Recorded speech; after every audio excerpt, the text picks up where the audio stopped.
Hi, everyone. Robert D. Lupton, in his book Toxic Charity, mentions that nearly 90% of Americans are involved either personally or financially in the charity industry. And I think about that statistic and how great it is that service is so strongly embedded in our culture. And I certainly feel like one of those Americans. I grew up in the church, and so volunteering at homeless shelters and donating food or clothing was something that I grew up around. And in high school, I tutored and mentored students who were younger than me. But in all those instances, I never really thought about how I was giving and the consequences of my actions. I just really thought about how great service felt. And I think one of the most beautiful things about service is that you give and you get a lot out of it, and that's okay. It's almost like exercising giving you endorphins. Helping people makes you happier. But like I said, I wasn't really thoughtful about my approach, and really it wasn't until I started working with and leading KaeMe that I was really forced to reflect on the meaning of service. And KaeMe is an organization, as Kathy mentioned, that works in Ghana with the Department of Social Welfare to help children in orphanages leave the institutionalized care system to enter family-based care. And I'll explain a little bit more what that means later on. And through this experience, I was able to visit dozens of orphanages, and through that process, like I said, I was really challenged. My views of service were truly challenged. And I want to share some of those lessons with you today. So to start, I want you guys to imagine all the children in your life that are maybe ages 8 or 9 and under. Okay, so whether this is a sibling, a cousin, a family friend's child, think about these young people and think about their wants, their needs, how they react in an unfamiliar situation, and how they react to unfamiliar people. Okay, so think about these kids. And I ask you to do this because I want to walk you through what it's like to walk into a typical orphanage in Ghana. And so when you walk in, these kids ages 8 or 9 and under are going to be really excited that you're there. And there's a lot of them and few caretakers. So you're going to be swarmed by children. And I've been in situations where I have kids climbing on my legs and my back and begging for me to play with them and to hold them. And when I first went to Ghana with KaeMe, I was an intern, and this was really exciting. I was so excited to be abroad. I really liked kids. These kids were really excited that I was there, and it felt great to be hugged and loved by these kids, and it was an awesome feeling. But then I thought about, and I remembered my KaeMe training, and I thought about the young people in my life, the kids back home. I was thinking about my cousins, and think about again, the kids in your life and how they react to a stranger walking into the room. Are they going to be jumping on the stranger and asking for the stranger to play with them? They're not. And the kids that I knew when I was thinking of my cousins were always very wary if someone walked into the room who they didn't know. And think about how healthy it is to have a sense of boundary between, for a child to have that idea of, or that sense of a boundary between themselves and a stranger adult. And though this wasn't the case at every orphanage in Ghana, it certainly was the case at a lot of orphanages where there were a few caretakers responsible for a lot of kids. And this highlights just one of the many problems with orphanages. So as you picture this, it should come as no surprise that research from the Bucharest Early Intervention Study shows that children who grow up in orphanages suffer over a 20-point IQ hit, delays in emotional and social development, and aggressive behavior problems. So this is all a way of saying that children should not grow up in orphanages, but really need to be in families. And now let me explain the history of orphanages in Ghana, because it actually adds another whole dimension, another whole part of this problem. And in the 1980s, Ghana had a total of 3 orphanages. And these 3 orphanages were all official and run by the government. So 3. And the truth is that Ghana doesn't really need a lot of orphanages because communities really rely on wider family networks to support orphaned or vulnerable children.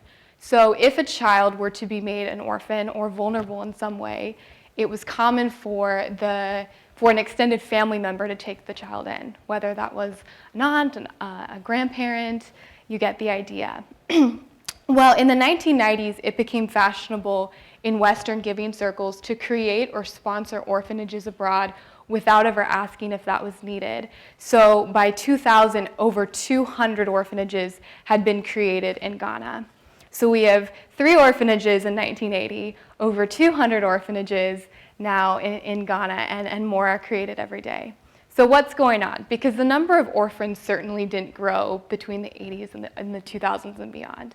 The number of orphans didn't grow.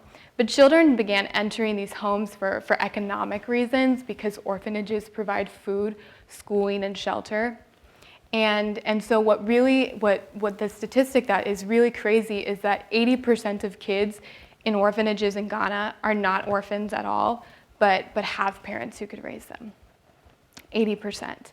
And so that always really blows my mind. Let me just recap the problem for you, because I've thrown a lot of information your way. So orphanages have been shown to be detrimental to the proper development of a child, and orphanages aren't really needed in a place like Ghana. And now Ghana has over 200 orphanages where 80% of the kids are not orphans, but have parents who could raise them. So where does KaeMe fit in? And I don't want to talk today so much about KaeMe's model, but rather the founding of KaeMe, because I learned a lot of lessons from the founders of KaeMe, and those I want to share with you guys. So KaeMe was founded when Dr. John Stevens and his wife, Marcy Stevens, had been reading an article about a boy in an orphanage, and they wanted to help, and a nonprofit approached them to create an orphanage in Ghana. And so they went to Ghana and then came across this Ghanaian government official named Helena Obeng Asamoah, who basically said, oh, we're actually working to stop the growth of orphanages in this country. So you can imagine their surprise when they're with this nonprofit trying to create an orphanage, and this Ghanaian government official is saying, okay, we're trying not to do that. And Helena is working on this care reform initiative in Ghana, and it's an act to create tougher restrictions on the creation of orphanages. And so John and Marcy, they were being very thoughtful about their approach, and that's how they came across Helena. Is they didn't just jump right in and want to build an orphanage. They really did their research, and that's how they came across Helena. And so John and Marcy brought on board serial entrepreneurs, Dr. Michael McCullough and Dr. Jennifer Miller, to really energize Helena's cause. So it would have been very easy for these Silicon Valley entrepreneurs to jump into Ghana and want to create their own solutions, but instead they found this incredible woman who was unlocking her own community. And let me emphasize that Helena was born and raised in Ghana, has lived there her entire life, and was previously the director of one of the government-run orphanages in Ghana. So she really has built her career around social welfare and working with orphaned and vulnerable children. So I think it was very thoughtful of KaeMe's founding team to recognize their own limitations, knowing that they weren't going to understand this country as well as someone from the country, and they weren't going to understand the issues surrounding OVC, specifically in Ghana, as someone who had dedicated her career to this cause. So like I said, as a team, they thoughtfully wanted to energize a local leader. And through this partnership, KaeMe has been able to reunify hundreds of children with their families, which is really awesome. And KaeMe's accomplishments are awesome, yes, but like I said, I think the lessons that I've learned from the founders of KaeMe have been really important to me as I move forward, wanting to be someone who continues helping other people in my life. And the first lesson that I really drew from this is to do your research. As young people, I know that you guys are probably presented with a variety of community service opportunities, and especially people who will be attending college soon. You're going to get to college and everyone's going to want you to join their organization. And it's really easy to jump into an organization and want to invest your time and your energy without even thinking about the impact that you're having.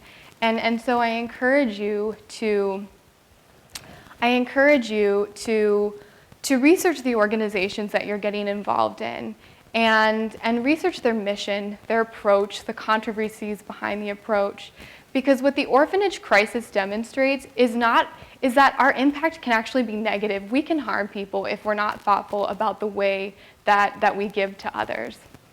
And the next lesson that I really drew from the founders of KaeMe is to be aware of your own limitations. Whether you're working in a community next door or a community abroad, recognize that you're not going to have all the answers and you're not going to know the solutions to cultures and to places that are not your own. And so be humble in your approach. Ask questions of people from these places. Listen, observe. And this is also a really amazing statistic that our nation's youth contribute over 1.3 billion hours of service every year. So just imagine the kind of impact we can have if we approach our service in a thoughtful way. Thank you.